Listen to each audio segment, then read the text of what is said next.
Devant le grand jury d'RFM ce dimanche, Al-Hassanian, directeur général du cabinet de conseil BNS Europe, Business and Strategy, consultant et spécialiste de la gouvernance publique et des réformes institutionnelles. Il est l'invité de Georges Déthié Diop. Plusieurs sujets, la gestion de la crise sanitaire, l'après-Covid, la bonne gouvernance, la justice, l'état de la démocratie, la politique monétaire et plusieurs autres sujets. Participez à l'émission en posant vos questions sur les réseaux sociaux avec le hashtag Grand Jury RFM.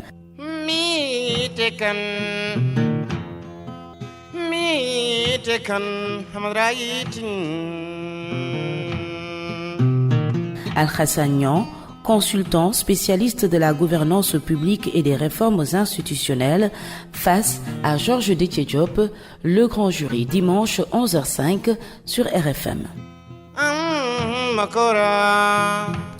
Bienvenue sur RFM, mesdames, messieurs, bonjour, merci de votre fidélité au grand jury. Notre invité ce dimanche, Alassane Niang, bonjour. Bonjour.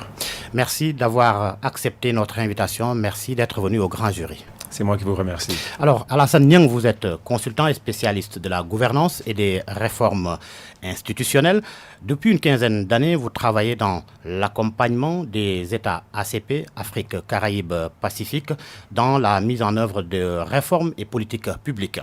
Actuellement, vous occupez le poste de directeur général de BNS Europe, Business and Strategy, un cabinet de conseil basé à Bruxelles et qui a pour objectif de fournir des services d'assistance technique aux entreprises et organismes publics et institutions, notamment dans le cadre de programmes et projets financés par des organismes internationaux ou bilatéraux.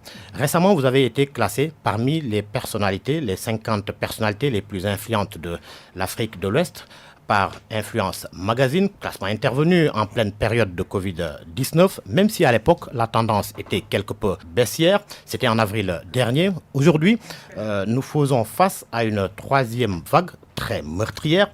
Qu'est-ce qui n'a pas marché, à votre avis, pour qu'on en arrive à cette situation? Bonjour Georges. Je voudrais avant tout profiter de l'occasion qui m'est offerte afin de présenter mes condoléances à la famille Layène.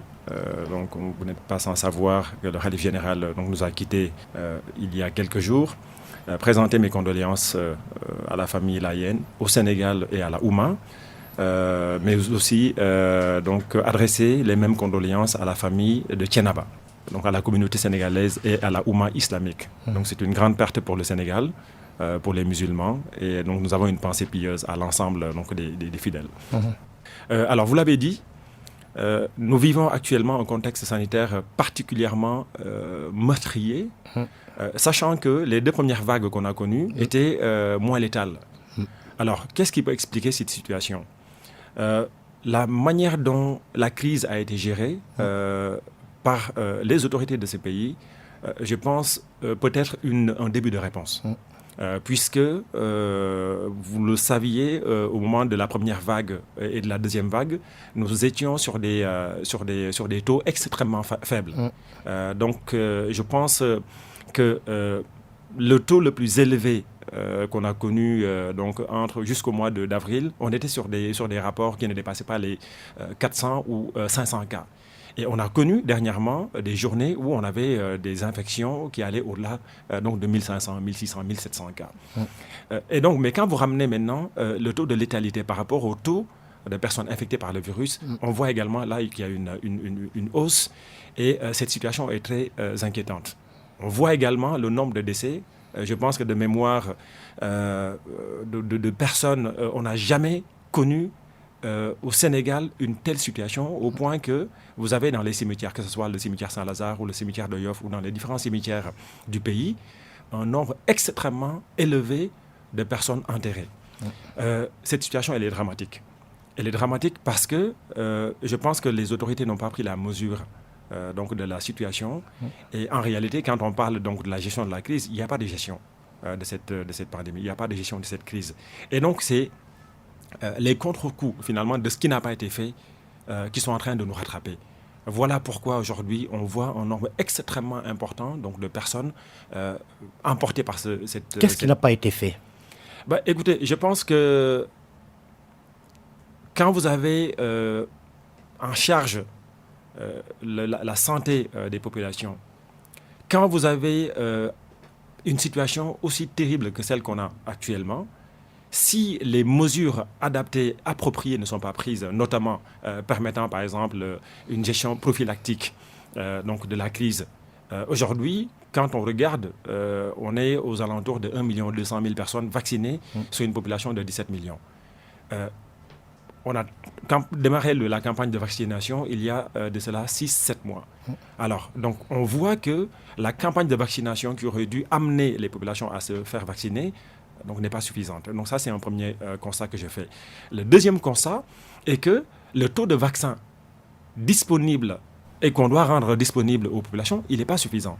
Parce que sur une population de 17 millions, avoir moins de 10% de Sénégalais vaccinés, ceci met en risque les populations. Surtout que nous savons que le variant Delta est un variant qui est extrêmement difficile à gérer, qui est assez virulent. Et donc, quand on regarde la situation en tenant compte, disons, des vaccins qui auraient dû être disponibles et permettre à la population de se vacciner, et quand on voit la virulence donc, du virus, donc du variant Delta, aujourd'hui, donc, on assiste à une situation assez explosive, et c'est ça qui explique notamment donc, la létalité assez élevée que nous constatons donc, dans le cadre de cette troisième vague. Mais seulement se pose un problème d'accessibilité du vaccin avec le patriotisme vaccinal des États occidentaux, mais également l'Inde qui a été frappée par une vague très virulente qui ne livrait plus les vaccins produits sur le territoire. Tout à fait. Alors oui, effectivement, vous savez, la crise liée au coronavirus nous enseigne beaucoup finalement donc, de nos tares. Vous vous rappelez, au plus fort de la première crise, il y avait donc les masques qui en provenance de Chine, qui étaient finalement détournés donc, voilà, par certains pays. Donc voilà. Aujourd'hui, on assiste au même phénomène. Pour moi, je pense que la question qu'il faut se poser, c'est de faire de la prospective. Puisque quand il y a un besoin, on ne peut pas reprocher au pays le fait de ne pas rendre disponibles donc, les vaccins, parce qu'eux-mêmes, ils n'en ont pas suffisamment. Et donc, je pense que cela doit susciter, en tout cas, donc, dans l'esprit de nos autorités au Sénégal, mais ce que je dis est valable également pour le continent, il faut que cela instille donc dans leur esprit la nécessité d'avoir une souveraineté sur le plan pharmaceutique. Parce qu'on ne peut pas se permettre de compter sur les autres pour pouvoir vacciner donc nos propres enfants. Donc je pense que en attendant de trouver une solution qui permettra de pouvoir produire les vaccins en quantité au Sénégal et au niveau de la sous-région, je pense qu'il est important déjà de se projeter. Avec l'Institut Pasteur. Avec l'Institut Pasteur, avec donc l'IRSF, qui est un modèle qu'il faut appuyer, qu'il faut accompagner. Et donc je pense que si on parvient, en tout cas, à aller dans cette direction, avec notamment l'appui donc des laboratoires pharmaceutiques internationaux, je pense qu'on pourrait régler donc, la question et permettre aux citoyens de pouvoir disposer donc, du vaccin en quantité. Donc ça, c'est un point assez important. Plus clairement, les stratégies n'ont pas été bien pensées. Sinon, vous dites qu'il n'y avait pratiquement pas de stratégie. Non, il n'y a pas de stratégie. Il n'y a pas de stratégie parce que quand on regarde la manière dont, finalement, on ne peut pas traiter, par exemple, la question au Sénégal en occultant donc, les autres pays en Afrique. On aurait dû avoir des stratégies nationales, mais dans le cadre sous-régional. Puisque quand on regarde la manière dont les pays fonctionnent, il est vrai qu'on va nous parler donc de la plateforme COVAX qui a été utilisée pour permettre à l'ensemble des pays qui n'ont pas les moyens de pouvoir bénéficier donc de doses de vaccins. Mais cette plateforme n'est pas efficace. Pourquoi ? Parce que la plateforme COVAX permet de donner donc des vaccins en fonction de toute une série de critères. Et il est vrai que certains pays ont pu avoir, des pays comme le Nigeria ont pu avoir peut-être un peu plus de doses, etc. Mais cette formule aurait dû être utilisée dans le cadre d'une véritable stratégie de souveraineté au plan sous-régional. Mais quand vous regardez la plateforme COVAX aujourd'hui, sur 17 millions de doses attendues pour une première injection, nous en sommes à combien ? Donc, je pense qu'il est important de revoir donc, la stratégie, si tant est que l'État ait pu disposer d'une stratégie dans le cadre donc de cette pandémie. Mais en tout cas, il est extrêmement important que cette question fasse l'objet vraiment d'un véritable traitement donc dans les plus brefs délais. Alors, Alassane Niang, on avait prédit un désastre en Afrique. Comment expliquer que la pandémie soit moins létale, vous l'avez dit tout à l'heure, dans le continent noir que dans le reste du monde? Oui, il est vrai que jusqu'à un certain temps, je dirais jusqu'il y a un mois, la pandémie était moins létale en Afrique que ce qu'on a pu constater dans le reste du monde. Mais les chiffres officiels donc de ces dernières semaines, mais également quand on regarde et on observe donc le nombre de personnes, l'activité au sein des cimetières, on voit clairement que le virus a repris, disons, sa virulence létale. Alors, peut-être que les scientifiques nous expliqueront peut-être dans les mois ou dans les années à venir pourquoi le virus a été moins létal en Afrique. Mais en tout cas, nous constatons aujourd'hui, avec beaucoup d'inquiétude, que la létalité du virus donc est assez virulente. Et donc, même si elle n'a pas encore atteint les niveaux qu'on a connus en Occident, aux États-Unis ou sur certains continents, mais il est extrêmement important que nous prenions à bras le corps donc ce variant Delta. Il y aura peut-être d'autres variants demain qui seront peut-être moins létaux, mais en tout cas, je pense qu'il est important donc de régler la situation, mais en faisant aussi appel à la responsabilité individuelle. Voilà, donc ça c'est extrêmement important. Des chiffres qui, selon certains, seraient sous-estimés. Ben oui, bien sûr. On voit clairement que les chiffres qui sont avancés par le ministère de la Santé ne reflètent pas la réalité. C'est un truisme que de le dire. Nous voyons dans les cimetières l'activité dans les cimetières, dans les morgues, dans les mosquées, plus que quadruplée. Donc on voit clairement que le virus est en train de faire des ravages. Y a-t-il transparence dans la gestion sanitaire de cette crise, de cette pandémie? Non, on ne peut pas parler de transparence. Cela est clair, on ne peut pas parler de transparence dans la gestion de cette crise parce que les chiffres qui sont annoncés par le ministère de la Santé sont les chiffres officiels. Mais en réalité, tout le monde sait que le virus est en train de faire donc, des victimes. Donc si vous ajoutez donc, à ceci, je dirais, donc, la pratique courante qui consiste à ne pas déclarer je veux dire la cause des décès. Certaines personnes qui meurent donc, du corona sans qu'on ne sache quelle est la raison de leur décès, etc. Donc quand vous prenez tout ceci, qu'on applique sur l'ensemble du territoire national, bon, on se rend compte que donc, les chiffres qu'on nous avance ne sont pas donc, les chiffres de la pandémie. Vous voulez évoquer la problématique du test post-mortem? Exactement, absolument. Combien de structures hospitalières font cette pratique? Et même si, quand elles peut-être souhaitent faire cette pratique, est-ce qu'elles disposent sur l'ensemble du territoire donc des spécialistes pour justement corréler le nombre de décès par rapport à la situation pandémique. Donc, vous voyez, ce sont autant de points sur lesquels donc, le gouvernement gagnerait. Parce qu'aujourd'hui, on le sait, certaines populations ne croient toujours pas en l'existence donc, de ce virus. Et donc, je crois qu'en communiquant davantage, mais en étant transparent sur les chiffres, je pense que le gouvernement gagnerait donc à être transparent pour que les populations se saisissent une bonne fois, une fois pour toutes, donc du degré de gravité donc de cette crise que nous vivons et que cela leur permette par la suite de pouvoir prendre les dispositions qui s'imposent et en faisant appel donc au sens individuel et au sens de la responsabilité individuelle. Alors sur le plan des politiques économiques, qu'est-ce qu'on aura appris de cette pandémie? Aura-t-elle révélé des faiblesses ou montré des forces de résilience ou des potentialités? Alors, cette pandémie, elle est létale, en tout cas pour cette troisième vague, mais elle constitue une véritable opportunité, notamment sur le plan sanitaire. Je pense que le Sénégal a fait un certain nombre d'efforts en ce qui concerne notamment donc, les lits de réanimation, mais ce n'est pas encore suffisant. L'autre point, c'est que la pandémie a mis à nu l'ensemble des faiblesses structurelles de nos pays. Quel que soit le domaine auquel on peut faire appel, la pandémie est venue mettre à nu finalement toutes les tares donc, de nos institutions, de la pratique donc, de celles-ci.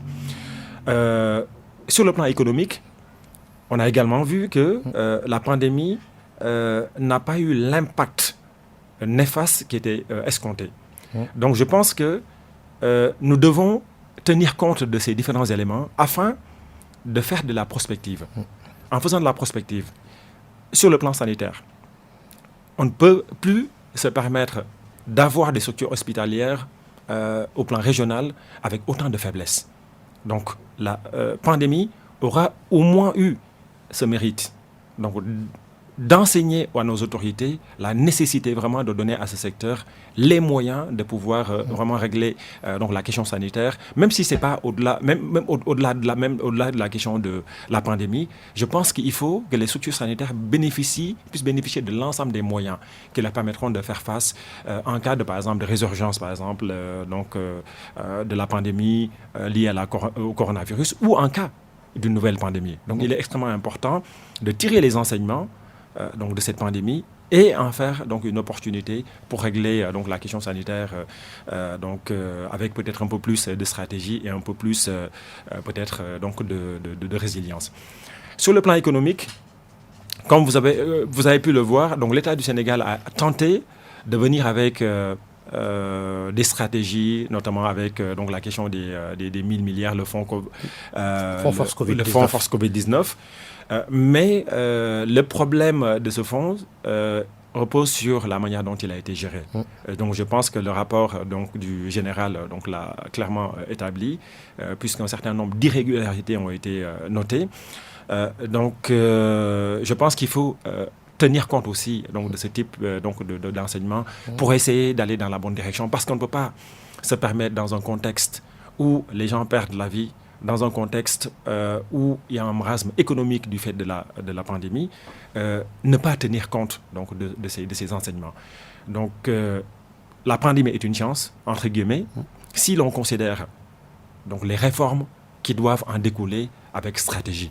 Si on les considère avec du recul, un recul qui soit stratégique. Donc je pense que de ce point de vue, on peut considérer que la pandémie peut être une chance pour le continent, pour le Sénégal en particulier, afin d'essayer de trouver donc, les solutions qui nous permettent de régler de façon définitive la question liée à la santé, mais aussi toutes les, je dirais, difficultés qu'on a notées, par exemple, dans le secteur qu'on appelle communément le secteur informel. Le secteur informel. Exactement. Donc, on voit clairement qu'à partir du moment où on restreint, par exemple, les libertés publiques des populations, cela a un impact économique et social. Donc, je pense que c'est une source aussi de lecture stratégique que le gouvernement doit avoir afin de proposer des solutions de réformes qui permettent de traiter donc, un certain nombre d'aspects économiques donc, du pays avec un peu plus de recul et un peu plus de stratégie. Plus clairement, l'Afrique doit donc elle-même penser son modèle économique. Si je pose la question, c'est parce que le continent est sous l'emprise des politiques des institutions internationales telles que la Banque mondiale et le Fonds monétaire international qui dictent à l'Afrique ce qu'elle doit faire. Oui, alors Georges, vous posez une question extrêmement importante, une question, je dirais même impérieuse. Vous savez, depuis les indépendances, l'Afrique, notre pays n'est pas en reste, s'est refusé à concevoir son propre modèle, ce qui est une erreur stratégique.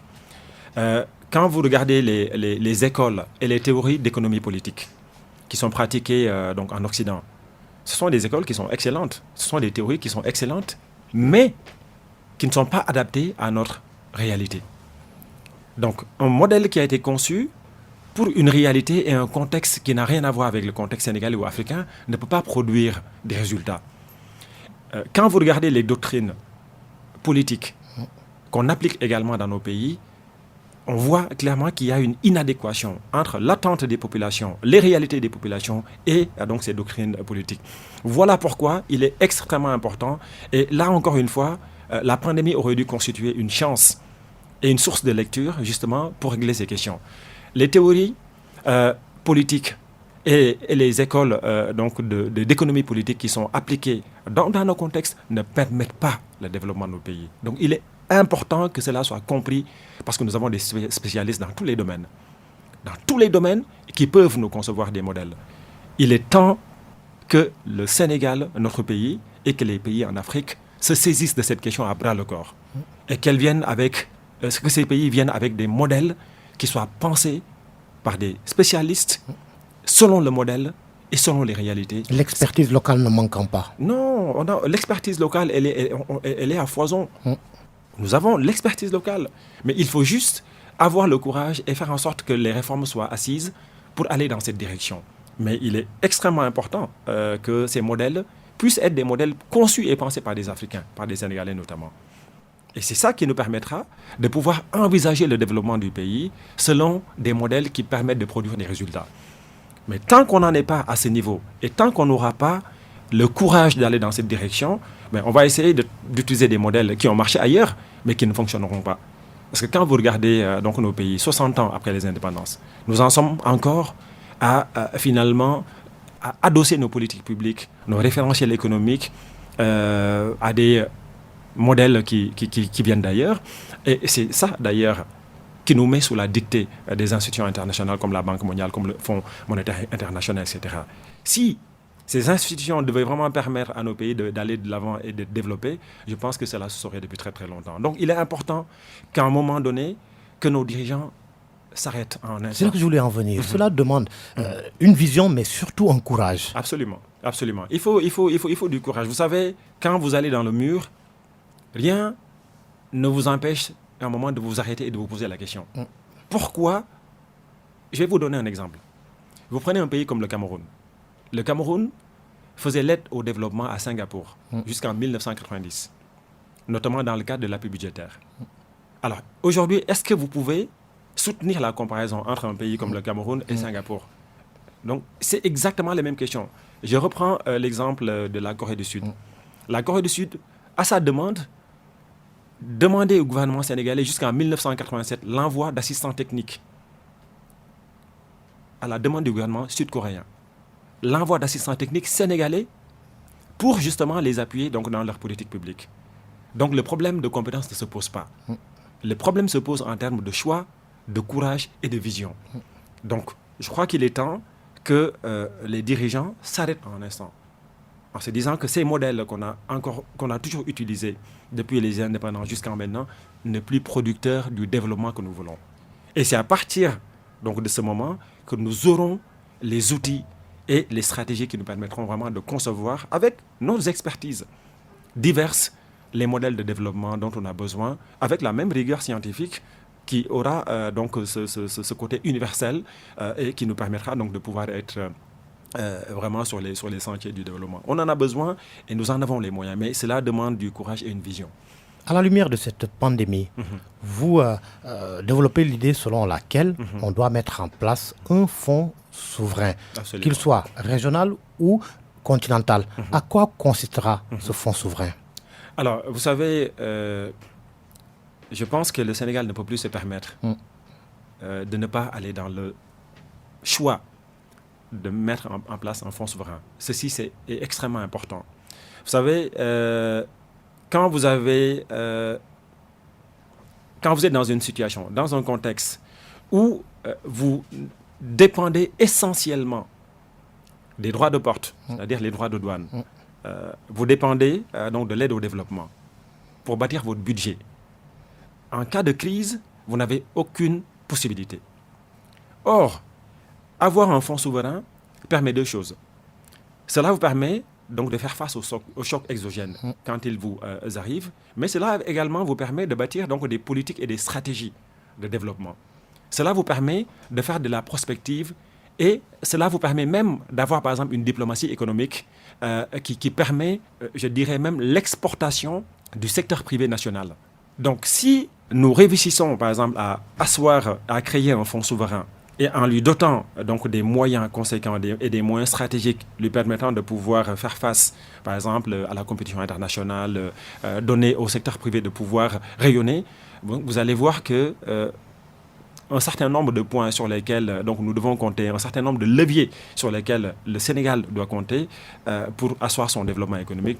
Je peux vous assurer que nous pouvons vraiment aller dans cette direction et faire en sorte que cela puisse donc produire donc les effets escomptés. Donc, la création d'un fonds souverain, pour moi, est un élément extrêmement important auquel le Sénégal doit réfléchir, mais le faire de façon stratégique. Donc ça, c'est important. Les vaccins, on en reparle. En attendant que les pays aient des unités pharmaceutiques, peut-être, pour lutter dans l'immédiat contre la pandémie de Covid-19, une forte tension, on l'a souligné tout à l'heure, est notée sur les vaccins. Sur quel levier nos États doivent appuyer? On n'en produit pas et il est difficile de s'en procurer.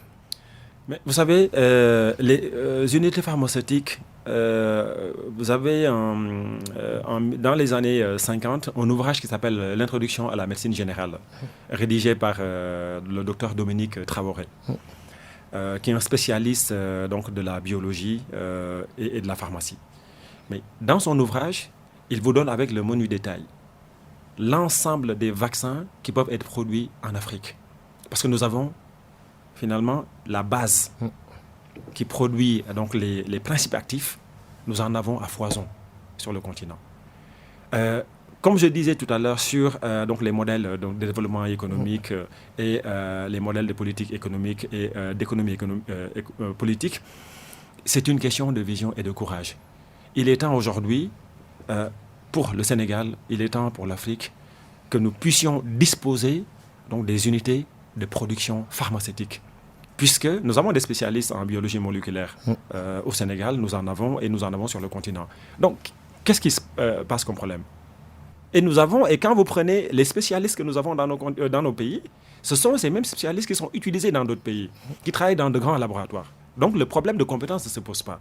Le problème se pose en termes de vision stratégique et en termes de priorité et de choix. Et si aujourd'hui, nous faisons une lecture, je dirais, réflexive de la situation pandémique, on ne peut plus se permettre de ne pas aller dans cette direction. Parce qu'on le voit aujourd'hui, nous avons besoin de ces vaccins, mais nous n'en avons pas accès. Ou quand on y a accès par compte-gouttes. Donc il est important de réfléchir à des choix, stratégiques qui nous permettent la production et le faire dans le cadre d'une chaîne de valeur. Que ce soit nationale, régionale, mais même globale. Nous en avons les moyens, il faut juste essayer de trouver donc, les réformes qu'il faut, définir l'environnement dans lequel donc, ce travail va être fait et faire en sorte que nous puissions aller dans cette direction. Et cela pourrait donc vraiment constituer une bonne approche. Et quand on pense donc, à ces industries, à ces unités pharmaceutiques, ne pas seulement le penser à l'aune de la situation donc, pandémique actuelle, le faire de façon aussi prospective. Puisqu'il y aura demain d'autres pandémies. Anticiper. Exactement. Il faut le faire par anticipation, réfléchir. Et c'est ça qui permettra même de créer aussi un écosystème autour de l'industrie pharmaceutique. Et c'est ça qui permettra même aujourd'hui de régler, je vais peut-être m'avancer sur la question par exemple de l'emploi. Parce que quand vous installez des unités industrielles, quand vous installez des unités pharmaceutiques, mais il faut réfléchir à tout l'écosystème autour de ça. Qui permet non seulement de définir la stratégie, même vis-à-vis donc, de l'enseignement supérieur. C'est ça qui permettra aussi de définir un certain nombre de plans qui permettront à la jeunesse de pouvoir s'insérer, notamment s'ils font le choix d'aller dans cette direction. Alors, vous suivez le grand jury de RFM, notre invité, Al-Hassan Niang, consultant et spécialiste de la gouvernance publique et des réformes institutionnelles. La gouvernance, justement, Al-Hassan, quel regard sur la gouvernance institutionnelle au Sénégal? Le Sénégal est-il un pays de bonne gouvernance? Alors, c'est une question très intéressante que vous posez, Georges. Le Sénégal a été, jusqu'à, je dirais, un passé récent, un modèle dans le domaine de la gouvernance. Mais je ne pense pas qu'on puisse aujourd'hui, à la lumière de ce qu'on a pu constater, et je vais prendre des exemples, notamment dans le secteur de la justice. Je pourrais aussi prendre l'exemple dans le secteur, par exemple, de la décentralisation.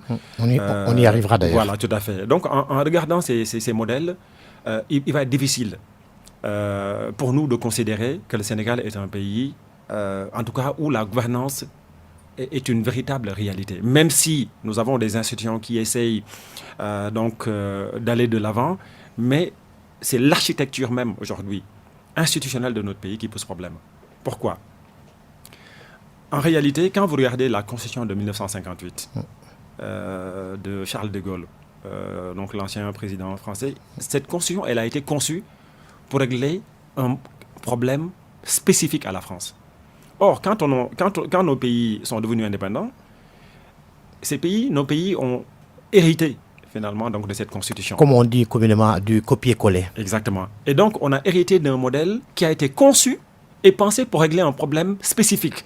C'était le problème de l'instabilité de la 4e République en France.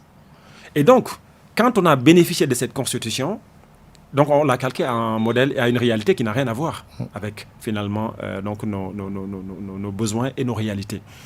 Et donc aujourd'hui, bon an, mal an, on a essayé, je dirais, d'aller de l'avant dans le cadre donc d'une politique de bonne gouvernance, etc. Mais quand on regarde dans la pratique, il y a un problème de démocratie qui se pose réellement dans ce pays. Mais pour revenir sur la question institutionnelle, en prenant par exemple le secteur de la justice, je dirais que la justice est un pouvoir. Mais aujourd'hui, qui peut considérer que la justice est en train de se comporter comme un pouvoir ? C'est difficile de l'envisager. Voilà pourquoi je considère que le problème qui se pose aujourd'hui à la justice, qui est un problème de mauvaise perception, qui est un problème donc d'indépendance, le ministère de la Justice est quelque chose qu'il faut purement supprimer. Ah ouais, pourquoi ? Il faut supprimer le ministère de la Justice. Pourquoi ? Parce que quand vous avez la politique du parquet qui est définie par l'État, donc il va être difficile pour vous donc, de parler donc, d'indépendance de la justice. Quand vous parlez également, en regardant le contexte sénégalais, quand on a un conseil supérieur de la magistrature qui est présidé par le chef de l'État, on ne peut pas parler d'indépendance de la justice. Quand on regarde le pilotage par la chancellerie de la justice, on a autant de points aujourd'hui qui font que c'est difficile pour le citoyen, le justiciable, d'avoir une appréhension positive et une perception positive donc, de sa justice. Donc je crois qu'il faut envisager la suppression du ministère et en mettant à la place une autorité de la justice. Une autorité de la justice, et ce que je suis en train de dire, j'ai pratiqué donc des réformes d'appui à la justice dans plusieurs pays. Et même au Sénégal, on y reviendra. Même au Sénégal. Et en mettant en place une autorité de la justice et en faisant en sorte que le Conseil supérieur de la magistrature ne soit plus dirigé par le chef de l'État, qui n'a rien à y faire, ni le ministère de la Justice, vous allez asseoir donc, les bases de l'indépendance de la justice. Et c'est à partir des bases de l'indépendance de la justice que vous allez bâtir cette confiance entre les justiciables et la justice. Et c'est ça qui vous permettra par la suite de pouvoir orienter et faire les réformes structurelles dont on a besoin pour que l'indépendance de la justice soit le gage donc, des institutions et de la crédibilité de celles-ci. Tant qu'on n'aura pas une autorité de la justice avec une véritable indépendance qui permette d'aller dans cette direction, il va être difficile donc, de régler la question des institutions et de la question de la bonne gouvernance dans ce pays. Et comme vous le savez, s'il n'y a pas de gouvernance dans un pays, ou en tout cas si la pratique de la bonne gouvernance donc, n'est pas une réalité, donc tout le reste... notamment donc l'attraction du pays sur le plan par exemple de l'investissement devient assez difficile et devient même une gageure. Suppression du ministère de la Justice, mise en place d'une haute autorité de la justice, mais sur quelle base doit-on mettre cette haute autorité de la justice et les personnalités qui vont la composer? Alors, quand vous avez une haute autorité de la justice, il faut conduire la réforme de façon concomitante avec la réforme du Conseil supérieur de la magistrature. Alors, certains diront oui, vous voulez peut-être mettre en place une république des juges. Non, ce ne sera pas le cas. En mettant en place une autorité de la justice, l'idée est très simple. C'est de faire en sorte que l'État sera celui qui proposera, donc celui qui va incarner cette autorité de la justice avec le concours de l'Assemblée nationale. L'idée va être de soustraire complètement cette autorité de toute forme de pression qui pourrait naître, ou en tout cas qui pourrait provenir par exemple de l'exécutif, parce qu'aujourd'hui, c'est un secret de polichinelle que de voir que, ou en tout cas que de reconnaître que la justice, elle reçoit notamment aussi des instructions au niveau du ministère, au niveau de l'exécutif, puisque nous avons le ministère de la Justice qui est choisi lui-même par le président de la République. Vous avez donc le Conseil supérieur de la magistrature qui est présidé par le président de la République. Vous avez donc la carrière des magistrats qui est notamment aussi, entre guillemets, sous la responsabilité du chef de l'État. Autant de points qui font qu'aujourd'hui, l'indépendance de la justice, même si les magistrats la voulaient plutôt, ça va être difficile donc d'aller dans cette direction. Or, quand vous mettez en place une haute autorité de la justice, mais en vous appuyant des garde-fous, notamment dans le choix donc, de ceux qui doivent diriger et incarner cette haute autorité, en faisant en sorte que les directions puissent aller dans le sens et avec des magistrats qui puissent ou qui ne doivent plus leur carrière à des politiques, je pense que donc le problème pourrait être résolu. Et donc vraiment, c'est une orientation vers laquelle donc, le Sénégal devrait donc aller. Ne serait-il pas plus simple de maintenir le ministère de la Justice et que le chef de l'État et le garde des Sceaux ne soient plus membres du Conseil supérieur de la magistrature, comme ça se fait ailleurs? Non, vous ne pouvez pas maintenir le ministère de la Justice pour la simple et bonne raison que la justice est un pouvoir. Vous ne pouvez pas mettre la justice et les autres ministères sur le même pied. Même si on considère que c'est un ministère régalien, mais nous devons aujourd'hui considérer la justice comme un pouvoir et lui donner les moyens de son expression. Et maintenir la justice sous l'angle d'un ministère est quelque chose qu'il faut proscrire. Bonne gouvernance mise à rude épreuve, et pourtant des agences de notation créditent le Sénégal souvent d'une bonne note. Le Sénégal qui a engagé plusieurs réformes. Par exemple, l'indice Mo Ibrahim qui a classé le Sénégal à la 9e place dans sa dernière édition, l'édition 2020. Alors, vous savez, c'est l'histoire du verre d'eau à moitié rempli ou à moitié vide. Vous savez, quand vous comparez le Sénégal sur le plan de la gouvernance donc d'il y a 15-20 ans, donc vous allez, peut-être que cet indice aurait placé le Sénégal en tête des pays, puisque le Sénégal a toujours été considéré comme un modèle dans la pratique de la gouvernance, également dans la pratique démocratique. Aujourd'hui, vous avez un recul, 9e place sur le continent. Vous me direz que ce n'est pas mal, mais je pense que quand on connaît l'histoire de ce pays, la trajectoire que ce pays a eue jusqu'ici, on ne peut pas se satisfaire donc de cette position.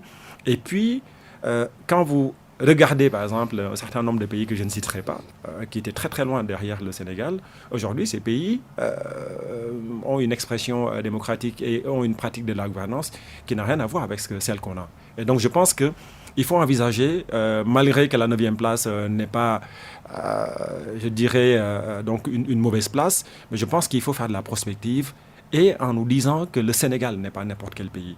Le Sénégal ne peut pas avoir ne peut pas avoir la trajectoire qu'il a eue et se contenter donc de ce type donc de position. Donc je pense qu'il faut aller de l'avant, réfléchir à ce qui doit faire notre force. Justement, c'est bien, mais pour mieux faire, doit mieux faire. Que faire donc pour une bonne conduite des politiques publiques?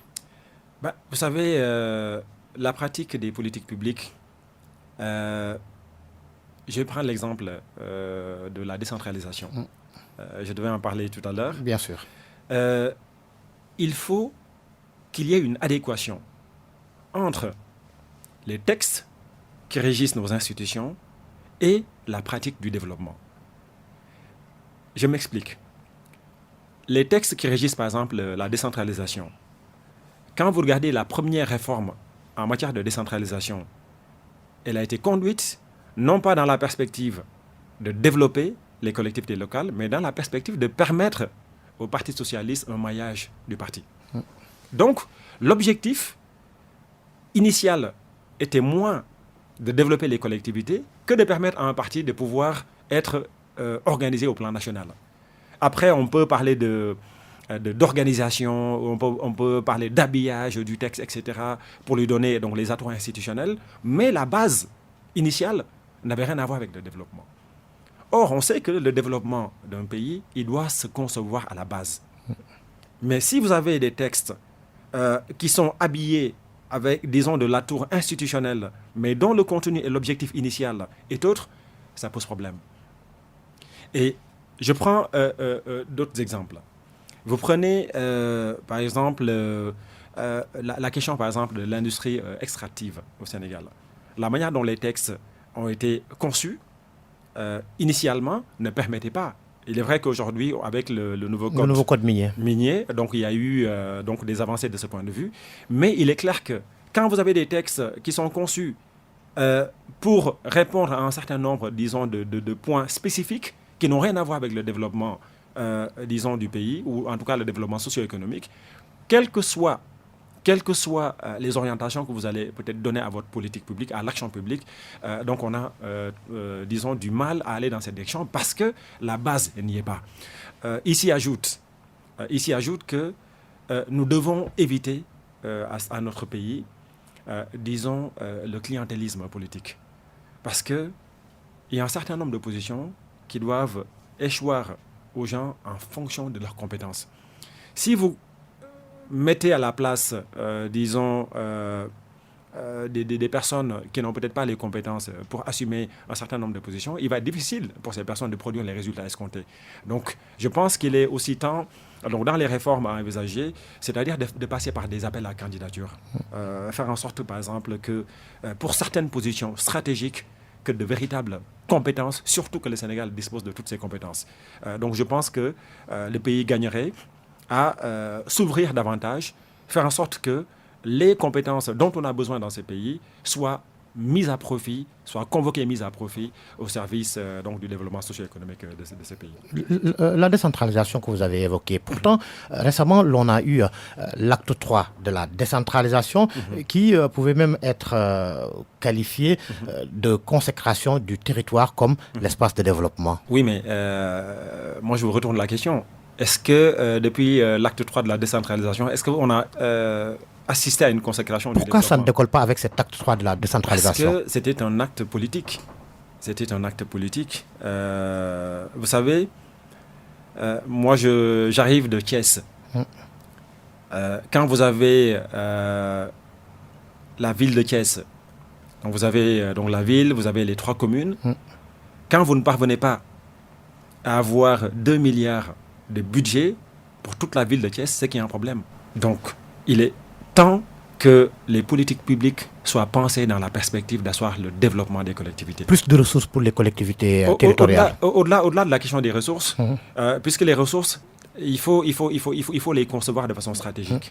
Au-delà des ressources, ce qu'il faut, c'est de régler l'aspect conceptuel donc, de notre politique de décentralisation.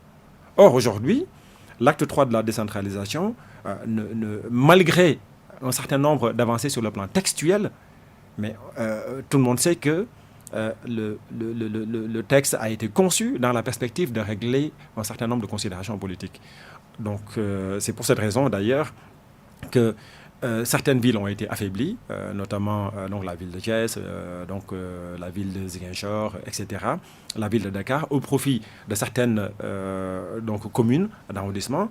Mais même quand on regarde finalement les ressources qui auraient dû aller dans l'escarcelle de ces communes, on voit finalement que ça n'a pas été effectif. Donc il y a eu des transferts de compétences nouvelles, mais la manière dont ces compétences auraient dû être assumées au plan financier, donc n'a pas été le cas. Et donc, transfert de compétences, mais pas transfert de ressources. Donc, il est important de concevoir les politiques de décentralisation de façon holistique, en se donnant les moyens et en donnant aux collectivités la possibilité d'aller même aussi dans le cadre des coopérations décentralisées. Or, aujourd'hui, ce n'est pas le cas. L'autre souci que nous voyons aussi dans le cadre des politiques de décentralisation, c'est que dans les collectivités, rares sont celles qui disposent disons, de ces ressources permettant d'asseoir des politiques de développement local.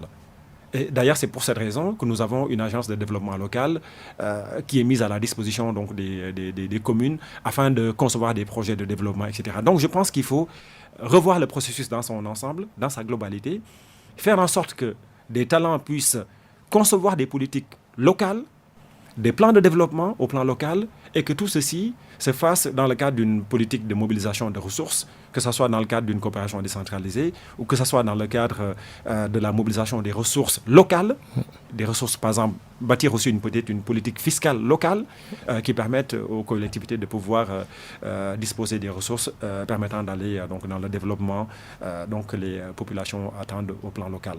Et ce pays ne peut pas se développer si les collectivités sont ballantes. Les collectivités doivent disposer de l'ensemble des moyens qui leur permettent d'aller de l'avant.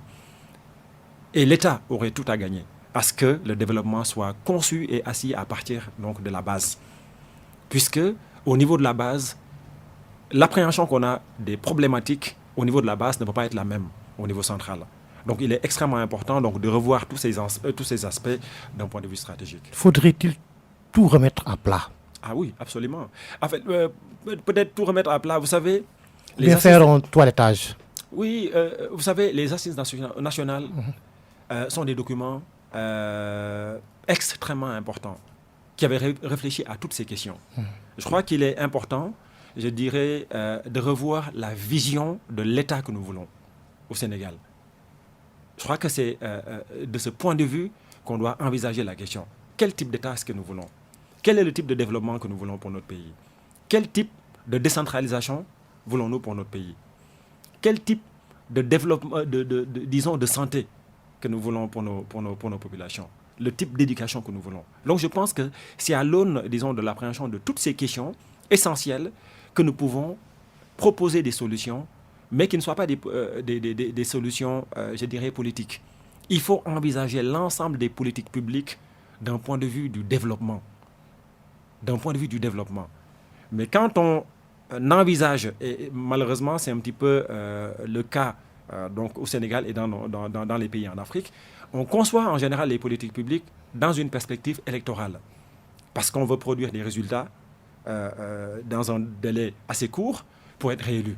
Or, il faut réfléchir, par exemple, de façon, je dirais, stratégique, sur le long terme. Pensez par exemple le développement dans le cadre de schémas directeurs, que ce soit sur le plan de l'assainissement, sur le plan économique, sur le plan de l'aménagement du territoire. C'est à ce prix, mais il faut aussi, pour aller dans cette direction, avoir, je dirais, des décideurs au plan local qui ont la capacité d'avoir ce type de vision, qui ont la capacité de se projeter et la capacité donc d'aller projeter le développement donc de leur localité donc dans le cadre donc de schémas directeurs, dans le cadre notamment de l'aménagement du territoire. Donc, vous voyez, le problème, il est profond, il est complexe. Il faut le régler tant d'un point de vue institutionnel, mais il faut le régler également à partir de la base. Donc, je ne dirais pas de toilettage, mais se poser les questions. Faire peut-être aussi les assises de l'administration. Faire les assises, par exemple, je dirais même des consciences, d'une certaine manière. Que les gens se rendent compte que quand ils demandent, par exemple, aux citoyens de lui confier un mandat électif, il faut qu'ils sachent quelle est la corrélation entre ce mandat et le développement de la collectivité. Pour moi, cette corrélation, elle doit être systématique. Mandat électif, avez-vous dit, ça nous permet de parler politique très rapidement. Le temps qui nous est imparti est presque terminé. Allez-vous vous jeter dans la mare politique, Alassane Niang? Oui, vous savez, quand vous travaillez dans les réformes institutionnelles depuis plus de 15 ans, quand vous appréhendez le développement des collectivités, le développement économique et social de façon stratégique, vous ne pouvez plus... Et quand vous voyez aussi les problèmes auxquels donc, le pays fait face, vous ne pouvez plus donc vous permettre de ne pas vous engager. Donc nous avons... Par la mise en place d'un parti politique? Absolument. Lequel? Nous avons décidé... Ou bien le nom n'est pas encore trouvé? Le nom est trouvé. J'ai décidé donc de donner à ma vie un nouveau sens qui prendra la forme d'un engagement politique à travers la création d'un parti politique qui s'appelle Jiital Wareef, le devoir en mouvement. Donc c'est un parti politique sur lequel nous comptons pour proposer au Sénégal et aux Sénégalais un nouveau projet de société.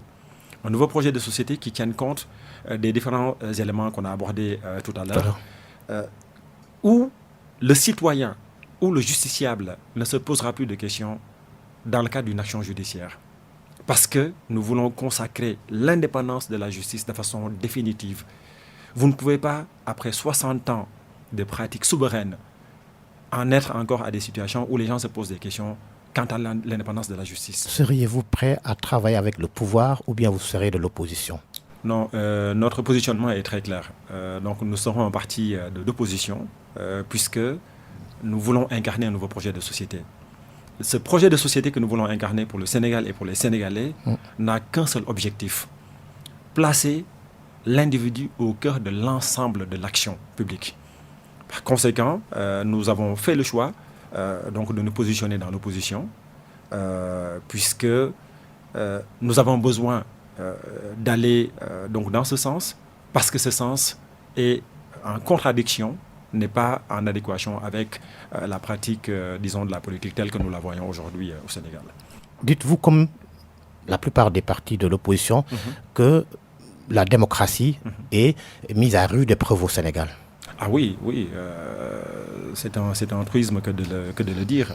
Le Sénégal faisait figure d'exemple. Mais aujourd'hui, il est clair que la démocratie, elle est mise à rude épreuve, pour reprendre votre expression. Et je pense d'ailleurs même qu'il faut revisiter même la notion de démocratie. Il faut, disons, se poser la question à l'aune de l'acception du citoyen, mais également de l'État.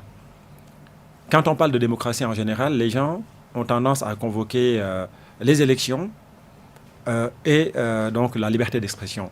Or, la démocratie, c'est un ensemble. La démocratie, c'est un ensemble. Le fait d'avoir... Ce n'est pas que le vote. Mais justement, et c'est ça le drame. Parce qu'aujourd'hui, quand on parle de démocratie, les gens vous parlent de vote, on vous parle d'alternance, etc. Mais ça va au-delà de ça. Vous savez, l'alternance, le vote, ce sont seulement je dirais, des indicateurs. Mais vous en avez beaucoup, des indicateurs. Les indicateurs qui doivent consacrer le degré, ou en tout cas la solidité de la démocratie d'un pays, donc sont nombreux. Donc, mais si on les considère seulement à l'aune, je dirais, d'une ou deux alternances avec donc le droit de vote, etc., on fait une mauvaise lecture donc, de ce que devrait être la démocratie au Sénégal. Aujourd'hui, nous assistons à un véritable recul démocratique. Donc je pense que c'est un secret de polichinelle. Mais il est clair qu'un travail de fond doit être fait afin de replacer le Sénégal, disons, dans la position qu'il a toujours assumée, et faire en sorte que les citoyens puissent vivre la démocratie, non pas seulement dans le cadre, je dirais, donc de joute électorale, mais de façon permanente. Le citoyen qui est, à qui on empêche, par exemple, de humer l'air de la mer, est-ce que ce citoyen peut aujourd'hui, ou peut ne pas considérer la démocratie comme étant quelque chose qui est vécu. Donc voilà, donc c'est pour vous dire que donc voilà, il y a plein on est au terme de cette émission, mais je ne peux pas ne pas vous poser une question relative au franc CFA et à l'éco. Est-ce que l'éco pourrait insuffler le développement de nos pays? Alors, ou bien ne commettons pas l'erreur d'y aller très vite? Alors, Georges, je vous posais une question très importante sur... bon, c'est dommage que nous n'ayons pas le temps de développer, mais je dois vous dire que la manière dont la réforme du franc CFA est envisagée dans le cadre de l'UEMOA, ce serait un véritable risque. Un risque pour le Sénégal, mais un risque pour la sous-région. Pourquoi? Parce que cette réforme qui a été proposée à nos chefs d'État, qui a été proposée... n'est pas en adéquation avec l'esprit initial de la réforme. Pour aller très vite, vous savez, il y a un agenda de l'Union africaine qui s'appelle l'agenda 63 de l'Union africaine. Alors, cet agenda avait prévu de consacrer une monnaie continentale qui va s'appeler Afri.